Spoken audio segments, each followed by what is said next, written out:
G'day YouTube, welcome back to the channel. Today we'll be doing a very quick and easy video that everyone's been asking for. Well, quite a lot of people have been asking for. It's turboing your car. What do you need? So stick around, I'm going to run through a list of things on what you need to turbocharge your car. So let's run through it and hopefully this will answer all of the internet's questions.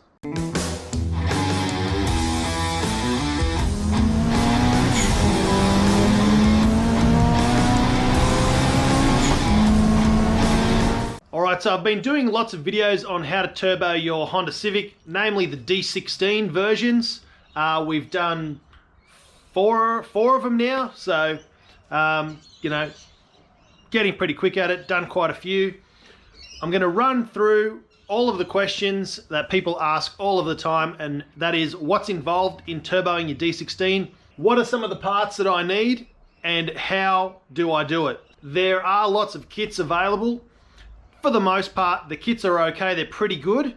It does limit pretty much every option that you have because you have to run the T3, T4 turbo, which is a very, very basic turbocharger. It's very big, it's very laggy, and it's just very old technology. So again, nothing wrong with it, but that's what those kits come with. They also come with sort of universal dump pipes that fit 15 different models of car that come out all across the world with D16s. They're probably made to suit an American version. That would make sense because there's tons of D16 turbos over in the States. They've never fitted any of the Aussie versions, so we're going to run through some reasons why that might be. I find that although the turbos are fine, the manifolds are fine, the wastegates are okay, the dump pipes are okay, the intercooler kits are all right. One of the things out of all of those kits, every single time I've tried to use them, one thing that always fails are the fittings. They're just not very good, so I always recommend that you do upgrade your fittings, get some quality ones. I always use Raceworks fittings. They work absolutely perfectly. Everybody I know that uses them, they're on all of the fastest cars in Australia, so you can't go wrong. Let's get started on the list, shall we? Top of the list, I've put down, make sure you have a healthy car. So the car that I turbocharged first on this channel was my D16 Y4. Now I'll go through those at the end of the video, all the variants of the D16s and D15s, etc. But I turbocharged my D16 Y4. It had 330,000 kilometers on it. So it had been to the moon and back, literally, and it was fine. It handled about 12 PSI on the standard engine, standard internals. I did upgrade the ECU, we'll get to that soon, and it handled it just fine. The engine was healthy, the compression was fantastic, even across all four cylinders. So make sure your car's healthy, the engine's healthy, there's no oil leaks, there's no rattles, knocks, grinding, crunching, any of that sort of stuff. If you're sweet there, you're sweet to go. Next, you'll need to choose a turbo. If you're buying a kit, you're stuck with the T3, T4. If it was my personal build, and we can refer to my personal build, I used a T28 turbo. It has a T2 flange, so a smaller flange, smaller housings all the way around, comes on boost really, really early, and great power for a 1.6 litre engine. T28 turbos are usually found on 2 litre engines, so on a 1.6 litre engine it's still quite big. We've talked about and discussed in my videos previously what I think would be a good match for something like this. I'm thinking, the more I think about it, the more I think a TD04 turbo or a T25 turbo would be ideal for these cars. Whatever you can get your hands on. Boost is boost, spool is spool, and turbo is turbo, so at the end of the day, they're all going to do something to your car. They might not be all ideal or efficient or as high quality as each other, but just go with what you can afford on your budget and what you can get all the parts to suit. So the next thing you'll need is a manifold. Now I suggest you spend a little bit extra and get a quality manifold, something that's designed for the car, that's going to make sure it clearances everything else that's around it. I found with a T2 cast turbo manifold on my personal build, I had to grind away and shave some of the strengthening fins on the block, so not ideal, don't recommend it. So make sure you do spend a bit of extra money and get a good quality manifold. I paid $100 for mine. It's perfect. It holds up great, but it just sat everything a little bit too snug, too close to the block. Not ideal. After the turbo and the manifold, you'll need an intercooler to cool down that charged air. Now, the best thing you can do is run a bar and plate intercooler. It's pretty flat, basic design for street use. It's going to slow the air down, make sure it has time to cool. If you get a tube and fin one, it flows really fast and really quickly. They're more for, I think, diesel cars. They don't rev very high or spool very fast, so don't quote me on that. I could be wrong. Flame me in the comments if you want. But I like bar and plate intercoolers. They do a really good job efficiently on the street, in traffic, all that sort of stuff. They're great. The piping kits. Now, in the turbo kits you can buy on eBay, and there'll be a link at the end of this video for one of my most popular videos, which is installing an eBay turbo kit. You can buy kits that come with an intercooler and piping, clamps, silicon joiners and everything. Fantastic. Takes out all of the guesswork, all the hard work. They're so cheap. You can get one for maybe 200 bucks, give or take. Just an absolute bargain. All the piping's already measured, cut, bead rolled, silicon joined, comes with hose clamps. Just double check that the silicon joiners are quality and the hose clamps are quality. More often than not, you'll screw them up tight. They'll get to tight, one turn, bang, they'd spring apart, and they're just, you got to chuck them out and get good clamps. Clamping is very important. The most annoying thing on a fresh turbo build or on the dyno is an intercooler pipe pops off mid-run or mid-race or whatever it is, and all of a sudden you're back to square one, NA, no boost. Nobody wants that, so make sure you've got some good quality hose clamps. With the piping kits, I've found an issue that they never come with intercooler mounting brackets, so unfortunately you have to fabricate those yourself. Not hard. You can get some shelving brackets or bits of tin, put a bend in it, drill some holes, off you go. I do plan on putting together a D-Series Honda kit to turbocharge your single jingles. So look out for that in the future. I'm just a little bit too busy at the moment, but it is coming. I already have the standard frame T3. I've got a manifold. I've got an intercooler kit. I've got an intercooler. So I'm going to try and put together something that has brackets, mounting. It's going to fit up. It's going to work. We're going to try and keep the air conditioning, which so far is an impossible task.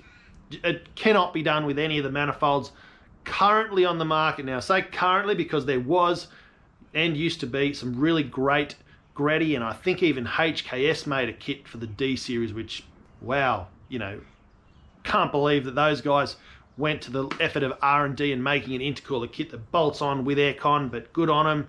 They're as rare as hen's teeth now. You can't find them, so if you've got one, hang on to it or stick it on eBay and ask for $1 million because they're rare as. Moving down the list, we've got an oil feed line. Now, all of the ones I've seen that come with the eBay kits all leak, and they leak right at the top of the turbo, right where it screws on, and that's the hardest place to get to once it's all assembled and put together and you try and start the car. Get good quality fittings. I recommend banjo fittings, which is what comes out standard on all Skylines, Supras, Silvias, all those types of cars. They have banjo fittings, Subarus as well. And a banjo fitting is round with an end, kind of looks like a banjo. A bolt goes through and then there's a hole in the bolt. It goes up through the bolt, out some holes, through the fitting and then into the engine. It can screw down nice and tightly and it's easier access to get to, and it makes sure that the oil lines point out and away from the turbo, not rubbing up against the manifold, which we've seen happen heaps of times on these cheap kits. In the exact same vein, you'll need somewhere for the oil to drain to, so you'll need an oil drain line. I suggest keeping that as short as possible, as straight as possible, and just straight elbow into the sump. You'll need to get that welded, whether you have an alloy sump on a VTEC D-Series or alloy sump on any car. And while I'm going, all of this relates to any car, so you can do that on any car. But make sure it's welded, make sure it's oil tight. I've had limited success with drilling and tapping, and also using those fittings that screw up tight. I have found a really good quality one, which I'm probably going to include in my kit so that you don't need to get a welder out onto the job. So I'm going to test that and make sure it's sweet before I release it. You'll need a new sump gasket. Do not try and put the old one back on. It's just ridiculous. Most D series I've seen are all leaking oil around the sump gasket by now anyway. They're already over 20 years old. Some of them are 30 plus years old. So change those gaskets, guys. Top and bottom. As many gaskets and seals you can do at the one time is key. It'll save you oil leaks, which will save you oil pressure and oil, stop ruining your engine, and it will also reduce the risk of your car catching on fire, because turbos get hot. They hold a lot of heat in the engine bay because everything's then compressed and held in there and spinning inside the exhaust housing. They keep the heat all the way around the front of the engine, so, or the side, whichever way you're turboing your car. You'll need to get some new spark plugs, oil filters, fuel filters, all those kinds of things. I shouldn't have to say that, but you should replace all of those things while you're going. Spark plugs are important because without spark, or with poor spark, you're going to get poor ignition, detonation and everything, and that's going to cause issues in your car. So pretty basic rule of thumb is to gap your spark plugs down to 0.8 of a millimeter. If you're in the old measurements, that's probably 3 hairs plus a leaf or something. I don't know what you guys do with your Imperial stuff, but 0.8 of a millimeter, make sure you do that. You can go lower, you can go higher. When you get the car tuned, the tuner will know what to do, and if they need to, they will adjust the gap. But do yourself a favor, put some fresh plugs in and gap them down a lot tighter than standard. Most cars are standard about 1 millimeter, so moving that down 0.2 of a millimeter to 0.8 is a good start. Think about it like a candle. You have a candle, you blow out the candle, the flame goes out. You have a spark plug, it's sparking, and then boost comes in. You don't want it to blow out the candle. So that's the way I always remember. Good idea to replace leads, things like that at the same time while you're going, because they all get heat damaged and start to wear out and have little breaks and things. Onto your fuel system. You'll definitely need a fuel pressure regulator, and you'll need one that's rising rate if you're going with boost. Rising rate is, say your fuel pressure is set at 40 psi at idle. Every time a psi of boost enters the engine, you'll need to raise the fuel pressure. So if you're having 10 psi, you'll go from 40 to 50 psi fuel pressure. 20 psi, it'll go from 40 to 60, and so on and so forth. Real simple maths, quick muffs, but you'll need a rising rate fuel pressure regulator. It helps keep a consistent fuel pressure in your system. You'll definitely need that when you're boosting your car. At the same time, very, very important, extra air means extra fuel. You'll need to upgrade the size of your injectors so that you can get more fuel in a quicker, shorter amount of time. It'll go with your rising rate regulator, and it'll also go with your high flow fuel pump, which is the next one. I recommend spending good money on a high flow fuel pump, and I've marked some of the things that you really need to spend the extra money on. You will thank me for it later. Don't cheap out on these things. High flow fuel pump, last thing you want is a dodgy fuel pump that's not going to work, will lean the car out, high boost, or not have enough pressure to pump when you're going around corners on the track, or whatever you want to do with your car. So high quality fuel pump, get something with a brand name. A new one as well will help you if you do want to run ethanol. I highly recommend it because it's going to help stop the engine from pinging and detonating and all that sort of stuff. So the better quality fuel, you'll need a better quality fuel pump and fuel injectors. It goes without saying, so definitely upgrade that. If you are turboing your car, there is all sorts of things you'll need to monitor. You'll need extra sensors. If you're doing a D series build, you'll need oil pressure sensor, water pressure sensor, because they do have a tendency to lift the head if you run too much timing or too much boost, or a mixture of both. Usually it's the timing. Chuck in a few extra sensors. A wideband O2 sensor is the smartest thing you can do. It'll measure the fuel and air ratio on a much wider scale than the factory narrowband one, so make sure you do that. Pressure sensors, fuel sensors. If you can add extra NOx sensors as well, depending on what sort of ECU you go with. If you can add oil pressure sensor, boost pressure sensor, air intake temperature sensors, all that sort of stuff. Make sure you've got good quality data. If you have the data, the computer can always know what's going on in the car and you're not going to blow it up. And you can also put in protection modes in the ECU that's going to help. If it sees any variations or anything's getting into the hot side or into the low pressure side or into the too high pressure side, it will make adjustments in the ECU, and it'll also decide to go into like a limp mode or relax the car and shut it down so you don't do any damage. After that, when everything's all bolted up, you're going to need to make sure you've got a good quality, free-flowing, full exhaust system. With a turbo, it's not like extractors where you need to have back pressure and you need a scavenging effect, so each piston firing's pulling out the previous one that's fired exhaust gas and helping to push that out in a pushing motion. You don't need that on a turbo car, but you do need to make sure that the exhaust gas can flow out, because once it goes into the turbo, it actually chokes up. There's a traffic jam, it gets stuck in there, and that's what creates the pressure to spin the turbine wheel and shoot the exhaust gas out the turbo.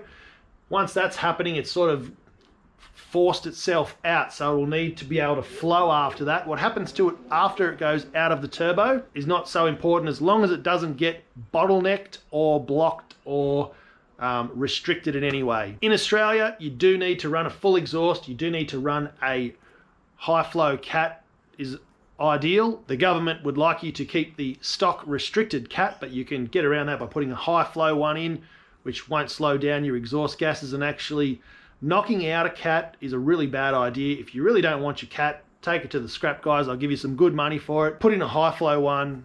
Trust me, it's a good thing. In most countries, they also don't like screamer pipes.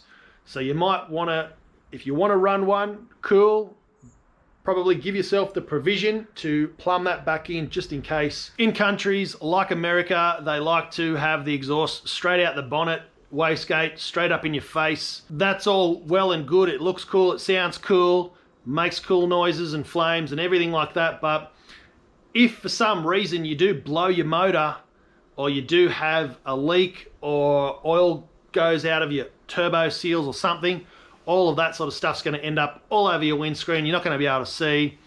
Probably going to cause an engine fire. So as cool as it is, and as much as I would love to be able to do that, probably not smart, just in case things go bad. And if you're going to a racetrack, most of them at street meets won't allow you to do that sort of stuff anyway. So if you're like me and have a single cam 1.6 that's turboed, you're probably not going to be going to the National Drag Racing Association and having a hood exit exhaust or a side pipe or something like that. So yeah, that personal preference, whatever you guys like. I like to be able to hear the turbo though. Next on the list is, once you've got boost and you've got everything running, you'll need something to control the boost.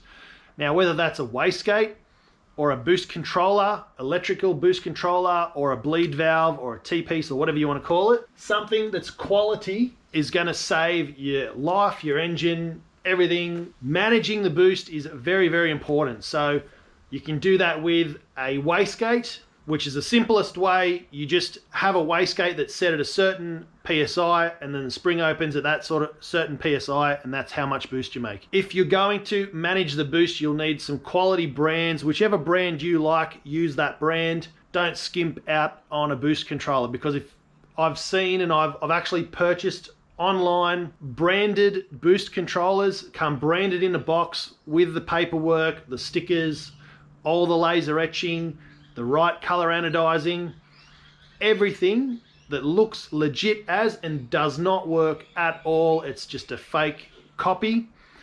So be careful. Make sure you buy a reputable boost controller from a reputable place. I actually sent photos of that boost controller to the manufacturer that it was supposed to be, and they could not tell the difference apart from these copies. So make sure you buy from a reputable place. We're nearly at the end of the list.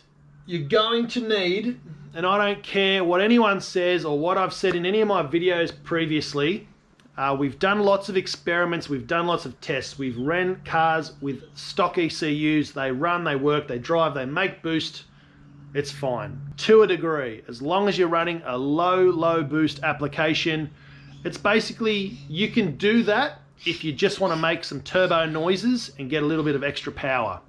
We've done other videos recently where we've cheated the system and we've tried to get around some of the sensors to make the car run and perform like normal. Again, not ideal, and I say this all the time.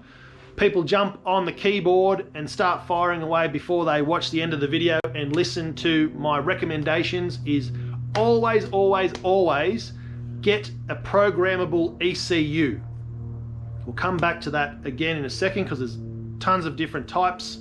All depends on your budget, what you can find and what you have access to, and again, what your tuner likes as well. And after all of that's done, you need to tune your car. Tune your car. Take it to the dyno, get it tuned. They'll check air fuel ratio, most importantly. They'll make sure it's making the right boost. The fuel system can cope. All of your timing and everything's all correct, because all of these things can vastly change the outcome of how long your car's going to go for, how much power you're going to make, and basically if you're going to waste all your money or not by blowing up your car too early. Some cars, some tuners, you can run 5 psi, they can tune the fuel, lean it out where it's safe, or add more fuel in if it's too lean.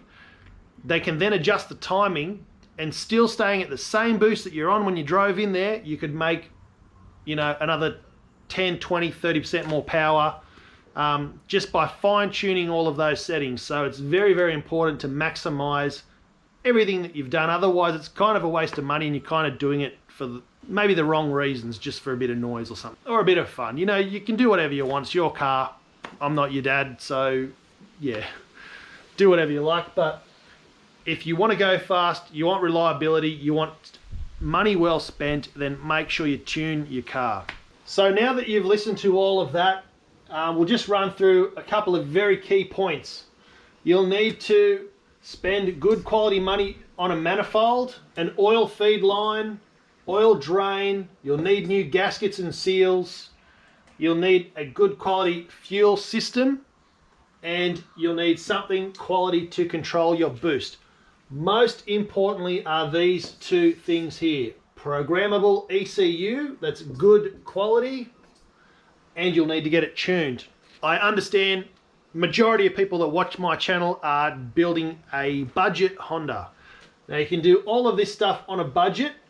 These things that I've marked here as quality doesn't mean you need to buy the $500 or $1,000 version of all those things. You can just spend an extra 20 or 30% over above what the cheap eBay one costs, and you can actually get a quality brand. Just look around, they're there. You can get Raceworks fittings, you can get new Sump gaskets, you can get some NGK plugs or Bosch plugs, whatever you want to use.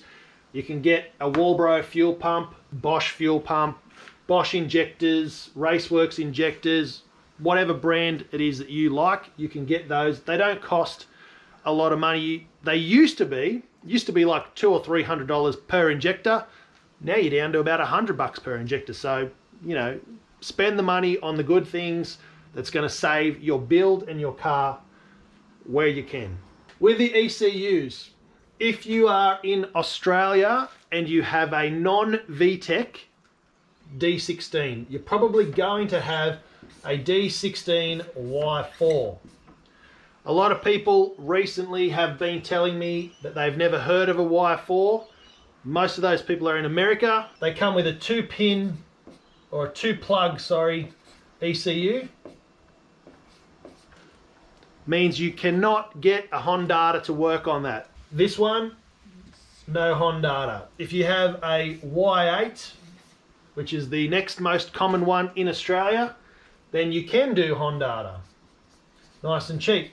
Or other similar brands. You can also get the wiring loom from a Y8 or a VTEC model, and you can get the distributor, you can get all of the sensors, everything. You can go to your car, take out your perfectly good and running ECU and wiring harness. You can then go and use your mystery wiring loom that you bought on Marketplace that came out of a God knows what car from God knows when or where, and then put it in your other car and do that. I'm talking about myself here because when I was going to put an ECU in my car, I was going to go down this route. I bought some P28 ECUs.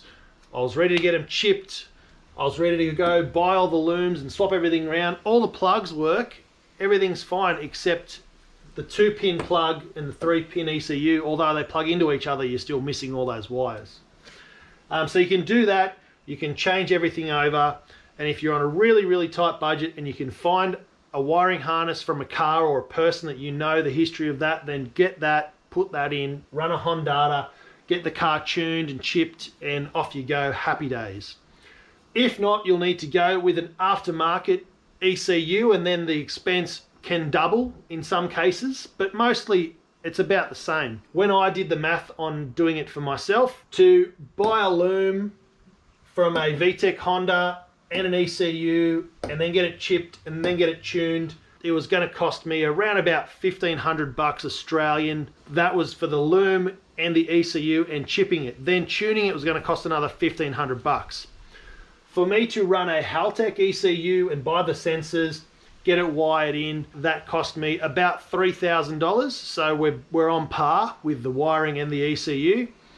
And then I had to pay around about $1,000 to get it tuned. So I was $1,000 worse off buying the best of the best part overall, and you know, I think that's good value because I can then use that ECU in many of my other projects. So you'll need to have that conversation with yourself and figure out what you're going to do. There's plenty of ECUs on the market. There's plenty of cheaper ones.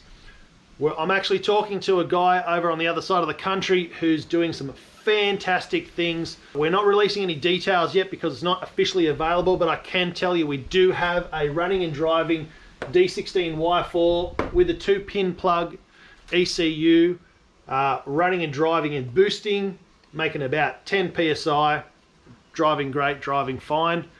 So once we finish testing that and getting that tuned, or once those guys over on the other side of the country do that then I'll be then doing a bit of a spruik for the guys and advertising and sharing some links so that you guys can take advantage of that and get a fully programmable ECU for under $1,000 is the aim, and it will plug in. You don't have to change any sensors. So that's a goal that we're working on because of the popularity of these cars and these engines. I'm sure I've left out plenty of things. I've done 2 other videos about this.